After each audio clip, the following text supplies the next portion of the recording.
Assalamualaikum, I am Sayyid Mohammad Riazul Haq and today I will talk about German language, how to learn German language. So for the viewers of the Pakistan, India, Bangladesh and other regions, तो मैं आप लोगों को ये बताना चाहूँगा कि Urdu speaking या अगर आपको उर्दू लैंग्वेज आती है तो कैसे आप उर्दू ज़बान से जर्मन लैंग्वेज को आराम से सीख सकते हैं। तो इसमें आसानी ये है कि जैसे कि हमारे उर्दू लैंग्वेज में जेंडर्स होते हैं, मुज़क्कर मोनस होते हैं, इसी तरीके से जर्मन लैंग्वेज में भी मुज़क्कर मोनस का ख्याल रखा जाता है, जो कि इंग्लिश लैंग्वेज में ऐसा नहीं होता है। उर्दू लैंग्वेज में हमारे पास फॉर्मल इनफॉर्मल है, आप तुम वगैरह का लिहाज किया जाता है। इसी तरीके से चीज़ों में भी जेंडर्स होते हैं, नाउन में है, इसी तरीके से एडजेक्टिव में, इसी तरीके से जर्मन लैंग्वेज में भी ऐसे ही होते हैं। चलें शुरुआत हम करते हैं कि इस तरह आप कैसे आराम से सीख सकते हैं। तो इसका जो जर्मन लैंग्वेज जो स्टार्टिंग वर्ड्स होते हैं, जैसे कि आपने कहना है हेलो, तो इसमें कहते हैं हेलो, गुटेन मॉर्गन, गुटेन मॉर्गन, गुटेन मॉर्गन मीन्स गुड मॉर्निंग, गुटेन टाग, गुटेन टाग, गुटेन टाग गुड डे। अगर आप किसी को दुआयात कलमात देना चाहते हैं, हैव अ नाइस डे कहना चाहते हैं, तो नॉर्मली जर्मन स्पीकर जो है वो गुटेन टाग कहते हैं। इसी तरीके से अगर आप किसी को अल्लाह हाफिज़ कहना चाहते हैं या दूसरा लफ्ज़ में सी यू कहना चाहते हैं, तो आप कहेंगे ऑफ विडरजेन, ऑफ विडरजेन, ऑफ विडरजेन, ऑफ विडरजेन, सी यू।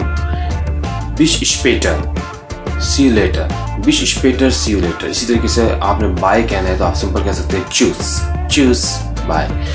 तो इंट्रोडक्शन कैसे करेंगे, आप अपना नाम कैसे बताएंगे, किसी से उसका नाम कैसे पूछेंगे। तो इसमें आसान ये है कि सिंपल जो फॉर्मल जर्मन लैंग्वेज में जो किसी से आपने उसका नाम पूछना है तो आप कहते हैं वी हाइसन जी, वी हाइसन जी, वी हाइसन जी, इश हाइसे सैयद मोहम्मद रियाजुल हक, मेरा नाम सैयद मोहम्मद रियाजुल हक है।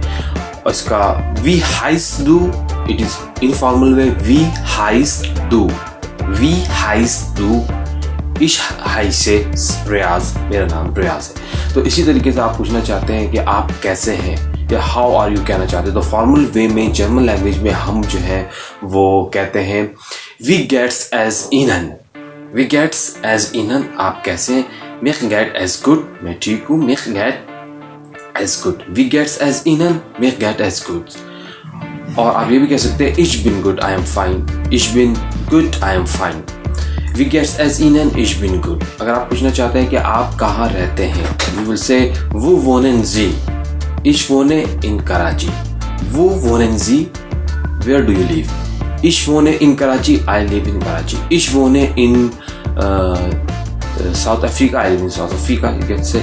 और जहाँ भी रहते हैं आप उसका नाम जो है वो ले सकते हैं बेसिकली। तो थोड़ा सा इसमें आपको वर्ड्स मीनिंग का बहुत ख्याल करना पड़ेगा। जब भी आप जर्मन लैंग्वेज में कोई भी नाउन याद करें, यानी कि कोई भी किसी भी चीज़ का नाम याद करें, तो सबसे पहले आपने जहन में रखनी है ख़ास बात कि आप उसके आर्टिकल के साथ याद करेंगे। और कौन सा आर्टिकल, वो है डेफिनेट आर्टिकल। जर्मन लैंग्वेज में हर नाउन के साथ आर्टिकल्स आते हैं।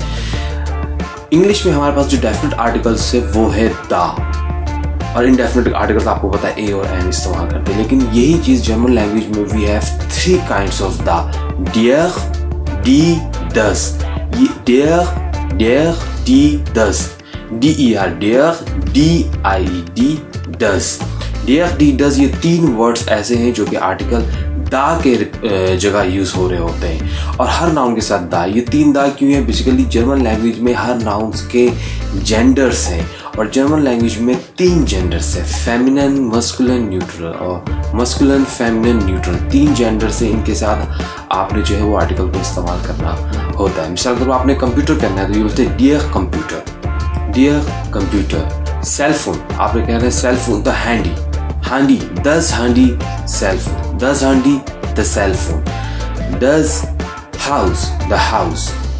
सो आज मैंने सिर्फ आपसे जो है इंट्रोडक्टरी तौर पे जो है वो जर्मन लैंग्वेज को डिस्कस किया है और आपको पता है कि जर्मन लैंग्वेज की बहुत ज़्यादा एडवांटेज है। नहीं सिर्फ ये जर्मनी में बोली जाती है बल्कि स्विट्ज़रलैंड के कुछ इलाके वहाँ पे बोली जाती है और दुनिया के काफ़ी रीजन में बोली जाती है। जर्मैनिक लैंग्वेज है बेसिकली ये, तो इसको फ़वाइद भी है बहुत ज़्यादा सीखने के। जैसे कि ऐसा आपको पता है कि बहुत सारे एजुकेशन पर्पज़ के लिए आप जर्मनी जाना चाहते हैं तो वहाँ पे मस्ट है कि आप ज़रूर जो है वो जर्मन लैंग्वेज का एटलीस्ट B1 लेवल तक का कोर्स करें।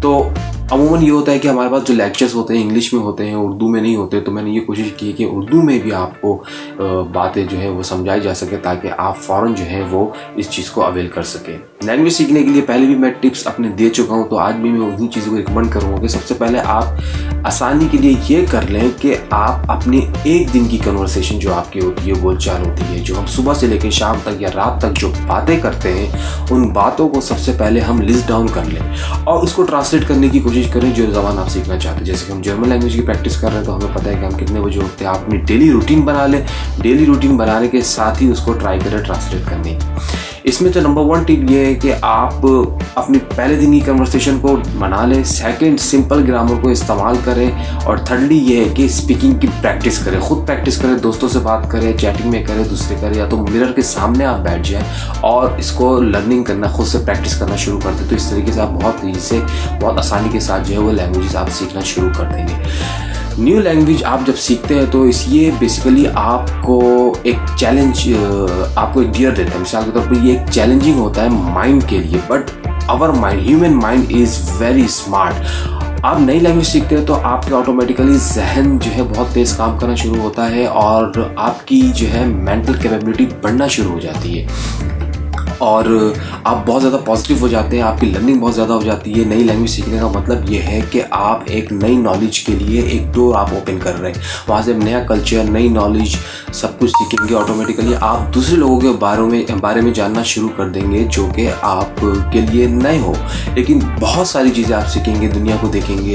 तो every time a new knowledge, basically a new language opens thousands ways of opportunities in your education, in your jobs, in a life. And we are the human beings, we have just one life, so we have to explore our life, and this group is now become the global village. We live in a global village, so we have to try to travel across the world, around the world, go outside the countries to see and watch the people and the culture and adopt them. तो एक नई language आपके अंदर बहुत ज़्यादा adaptability, capability, positivity, आपके अंदर ऑप्टिमिस्टिज्म पैदा करती है, जो कि बहुत ज़्यादा अच्छी चीज़ है। तो जर्मन लैंग्वेज में हम जब शुरुआती कलमात की बात करते हैं तो इसमें हेलो, गुटेन टैग, गुड डे, गुटेन मॉर्गन, गुड मॉर्निंग, गुटेन आबेन, गुटेन आबेन, गुड इवनिंग, गुटे नाcht is used for good night. इसी तरीके से आप जब अल्लाह हाफिज़ कहें तो आप कहते हैं ऑफ विडरजेन, बाय कहें आप चूज, सिंपल चूज, ऑफ विडरजेन, बिश स्पेटर, these are the words that we use normally. मैं उम्मीद करता हूँ कि ये वीडियो आपको पसंद आई होगी, आपसे खास सब्सक्राइब करें और auf Wiedersehen।